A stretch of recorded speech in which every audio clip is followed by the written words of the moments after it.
ہمارے ڈیرکی میں مختار احمد لغاری کی شہادت ہوئی ڈرون حملے سے، اور بہاولپور میں تقریباً 15-20 بندے شہید ہو گئے۔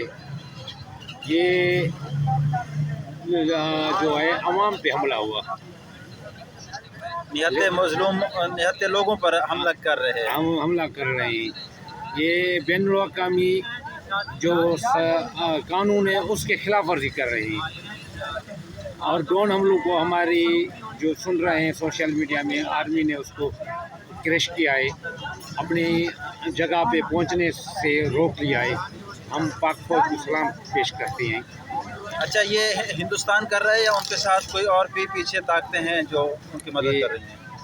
یہ تو ظاہر ہے، جب جو ڈیرکی میں ڈرون حملہ کے جہاز تھا، یہ ڈرون تھا، اس پہ اسرائیل کی پٹی لگی تھی اور اسرائیلی لینگویج لگی تھی۔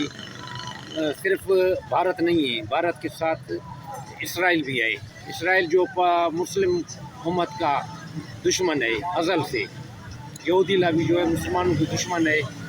اسی وجہ سے پاکستان جو ہے پوری 57 ملک سے ایک بڑا ملک ہے جو ایٹمی طاقت ہے۔ ان غیر مسلموں کو، یہودی لابی کو ایک آنکھ میں کنڈا لگ رہا ہے پاکستان۔ اسی وجہ سے جو بھی غیر مسلم اور یہودی لابی ہے وہ پاکستان کو ٹارگیٹ کرنے، ہندوستان کے کندھے پہ بندوق رکھ کے یہودی لابی پاکستان کو نقصان پہنچانا چاہتے ہیں۔ لیکن ہمیں اپنی فوج پہ اعتماد ہے، انشاءاللہ عبرت ناک شکست دے گی۔ پاکستان زندہ باد، پاک فوج زندہ باد۔ اچھا میاں